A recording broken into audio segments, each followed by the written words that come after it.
अब नींद उड़ी तो क्या करें? तो उन्होंने कहा कि भाई चलो अपने सीबीआई को भेज दो। ये सीबीआई, ईडी को अपनी पॉलिटिकल टूल्स की तरह उपयोग करते हैं, डराने के लिए, लोगों को परेशान करने के लिए। नमस्कार दोस्तों, आप देख रहे हैं द बेबाक। हमारे साथ इस समय Sanjeev Jha national spoke person है और बुरारी के एमएलए हैं आम आदमी पार्टी से। सर, पार्टी पे जिस तरीके से कल रेड हुआ था उनके घर पे, दुर्गेश पाठक के घर पे, भारतीय जनता पार्टी इस पे गंभीर आरोप लगा रही है सर। मुझे लगता है कि पिछले 15 साल में केवल आरोप ही तो लगा रही है। और देखिए, बात आम आदमी पार्टी पे आरोप का नहीं है, ये भारतीय जनता पार्टी का डर है। मुझे लगता है कि जब से दुर्गेश पाठक, ये केस 2014 का है, 11 साल बाद सीबीआई अगर पूछताछ के लिए बुला रही है तो आप समझ सकते हैं कि ये कोई आरोप की जांच नहीं कर रही है या किसी अपराध की जांच नहीं कर रही है। चूंकि दुर्गेश पाठक शह प्रभारी बने हैं गुजरात का, लगातार अभी 10 दिन मीटिंग करके आए हैं, तो फिर इनकी नींद उड़ी। अब नींद उड़ी तो क्या करें? तो उन्होंने कहा कि भाई चलो अपने सीबीआई को भेज दो। ये सीबीआई, ईडी को अपनी पॉलिटिकल टूल्स की तरह उपयोग करते हैं, डराने के लिए, लोगों को परेशान करने के लिए, ताकि लोग डर जाएं। और मुझे लगता है इनको समझ में आ जाना चाहिए कि एक एक कर सब नेता को जेल में बंद कर दिए, लेकिन आम आदमी पार्टी इनकी ईडी से, इनकी सीबीआई से डरने वाली नहीं है। तो दुर्गेश पाठक के यहाँ जो रेड या सीबीआई पूछताछ करने के लिए आई थी, वो केवल इसलिए आई थी क्योंकि भारतीय जनता पार्टी की गुजरात में आम आदमी पार्टी और दुर्गेश पाठक या गोपाल राय जी जो लगातार मीटिंग कर रहे हैं, उससे उनकी नींद उड़ी है। सर, जिस तरीके से बात चल रही है तो उन्होंने भी अपनी रिपोर्ट में कहा है कि कनाडा से 51 लाख रुपए लेने का बात है और एफसीआरए आरए का उल्लंघन हुआ है इस चीज पर। तो 11 साल से क्या कर रहे थे? 11 साल से सो रहे थे। अचानक दुर्गेश पाठक की सह प्रभारी बनते ही उनको याद आ गया कि ऐसा कोई चंदा कलेक्शन हुआ है। तभी मैं कह रहा हूँ कि देखिए, बात फैक्चुअल डेटा की कोई बात ही नहीं है। 11 साल से आप सो रहे हो, अचानक आ गए बोले कि ये आरोप है जिसकी जांच कर रहे हैं। तो कोई आरोप की जांच नहीं हो रही है, ये भारतीय जनता पार्टी का डर है।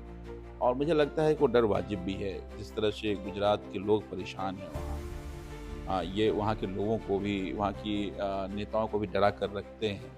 लेकिन वही वो हथकंडे आम आदमी पार्टी चलाना चाहते हैं, लेकिन वो सफल नहीं होने वाला। सर, गुजरात मॉडल आपने कहा कि गुजरात के सह प्रभारी बनाया गया उनको, तभी से ये सारी चीज़ें सिलसिला स्टार्ट हुआ है। सर, गुजरात में पार्टी मतलब क्या कर रही है ऐसा? और क्योंकि भारतीय जनता पार्टी भी गुजरात मॉडल के ही बारे में बात करती है कि उनका गुजरात मॉडल सुपर है। तो मॉडल तो फेल हो चुका है। लोगों ने देखा कि आज गुजरात में, देखिए, कहते हैं कि शराबबंदी लागू है, शराब पीने से लोगों की मौत हो रही है, नौकरी के लिए नौजवान सड़कों पर है, पेपर लीक को लेकर लोग नौजवान सड़कों पर है।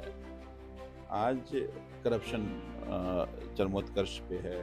अपने दोस्तों को फ़ायदा पहुंचाने के लिए गुजरात पर इंडस्ट्रियलिस्ट का कब्जा है, जो उनके दोस्त हैं।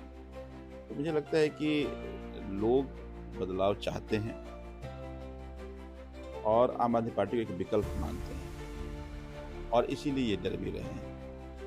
तो जब देखिएगा, संगठन की तैयारी शुरू हो रही है, लगातार मीटिंग्स हो रही है, लोग बदलाव की मोड में आ गए हैं। अभी एक बाई इलेक्शन भी है, तो बाई इलेक्शन में ही आपको दिख जाएगा कि किस कदर गुजरात की जनता भारतीय जनता पार्टी से परेशान है। सर, गुजरात में ऐसा पार्टी क्या करने वाली है? क्योंकि मैं देख रहा हूँ कि गुजरात पे लोगों का काफ़ी फोकस है। अभी कांग्रेस का भी अधिवेशन था तो गुजरात में ही हुआ। तो एक तरह से उन्होंने भी मैसेज दिया कि हमारा गुजरात को लेकर के काफ़ी इम्पोर्टेंट है हमारे लिए गुजरात। तो सर, गुजरात में ऐसा क्या करने वाली है और कांग्रेस को कैसा देख रहे हैं सर आप? गुजरात की जनता के साथ खड़े हो जाना है। गुजरात की जनता बदलाव चाहती है। कांग्रेस, अब गुजरात के लोग भी ये मानते हैं कि कांग्रेस बीजेपी को नहीं हरा सकती।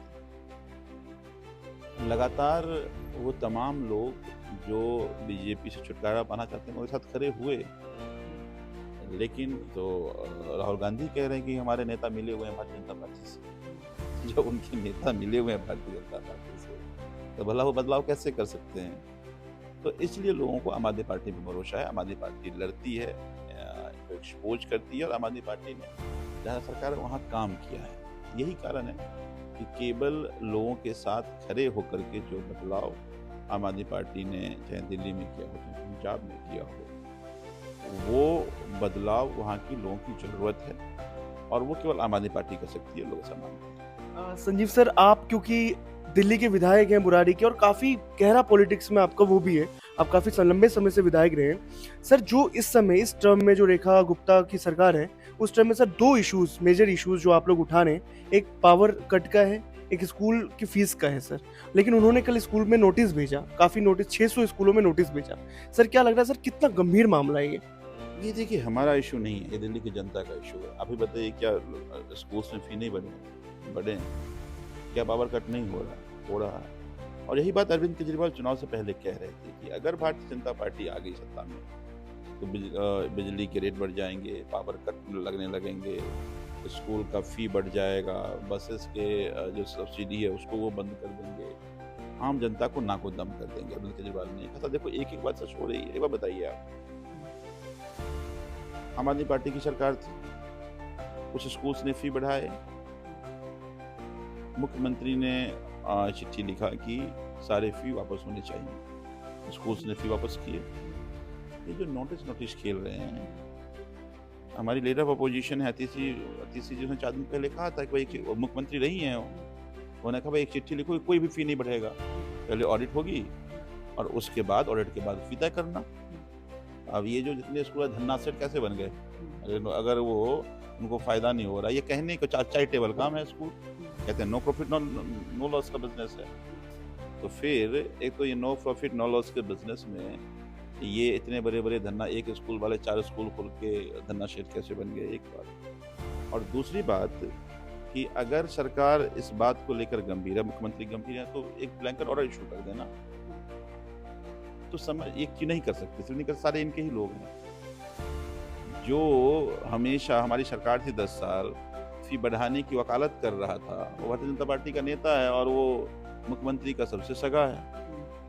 ये जितने भी स्कूल वाले आधे स्कूल इनके नेताओं के हैं, जो नहीं है या जो नहीं है वो इनके बड़े बड़े डोनर फंडर हैं। तो ये चाह के भी नहीं कर सकते, तो ये नाटक कर रहे हैं। पर जनता के सामने सब है, जनता भी परेशान हो गई है। सर एक हाई लेवल की मीटिंग थी जिसके अंदर प्रधानमंत्री मोदी जी ने कहा है कि इस बार एक अच्छा छठ पूजा में जो पूर्वांचल को लेकर के हैं तो एक अच्छा अनुभव होना चाहिए यमुना जी को लेकर के, और यमुना जी पर सफाई को लेकर के इन्होंने एक मीटिंग की। सर क्या लगता है आपको यमुना जी का जो टारगेट है इन लोगों का, और यमुना जी पे ही, क्योंकि पूरी दिल्ली के जो इलेक्शन था यमुना जी पे ही केंद्रित था, तो क्या कर पाएंगे या फिर सिर्फ और सिर्फ दिखावा है? सर देखिए कोई जादू की छड़ी नहीं है कि आप छड़ी घुमाएंगे और साफ हो जाएगा यमुना। यमुना को साफ करने के लिए आपको लगातार, हमारी सरकार थी, हमने लगातार ये कहा कि हरियाणा के इंडस्ट्रियल वेस्ट गिरता है तो उसके एसटीपी बनने चाहिए, यूपी का इंडस्ट्रियल वेस्ट गिरता है वो ट्रीट होना चाहिए। दिल्ली में हमने लगभग 80% सीवरेज बिछा दिया हमने, तो एसटीपी को फंक्शनल करना है और फिर ट्रीटेड वाटर यमुना में जाना चाहिए।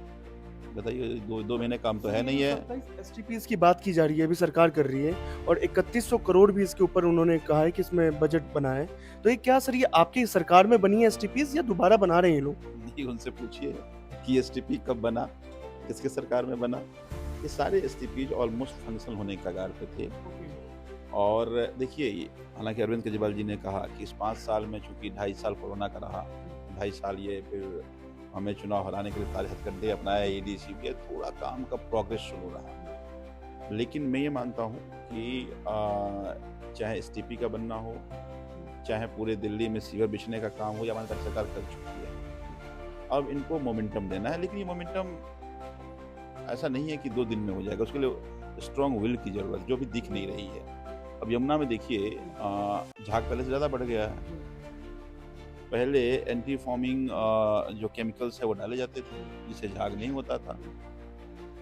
तो मुझे ये लगता है कि इस पे एक प्लान्ड काम करने की ज़रूरत है कि यमुना में जो वाटर फ्लो है वो मेंटेन हो, ताकि वाटर स्टेगनेंट ना हो और टिके नहीं। दूसरा जो एग्रीमेंट था हरियाणा के साथ, पानी छोड़ने को लगातार पानी छोड़े जाएं, और उसके बाद इंडस्ट्रियल वेस्टेज को ट्रीट किया जाए, एसटीपी को फंक्शनल किया जाए। तो अगर स्ट्रॉन्ग विल्ड है होगा तो मुश्किल नहीं है। हमारे साथ ये लोग हमेशा कभी कॉपरेशन कभी नहीं रखा, लगातार बात करने के बावजूद। लेकिन अब तो सब जगह सरकार इनकी है और मैं उम्मीद करता हूँ जो प्रधानमंत्री जी कह रहे हैं वो करेंगे। बहुत बहुत शुक्रिया सर बात करने के लिए। हमारे साथ बुराड़ी के एमएलए और national spoke person Sanjeev Jha भी थे, जहाँ भी मौजूद थे। उन्होंने बताया एसटीपीज़ के बारे में। उन्होंने बताया कि एक सरकार को अभी भी स्ट्रॉन्ग विल पावर की ज़रूरत है, अगर सरकार वाक़ई में यमुना को साफ़ करना चाहती है तो।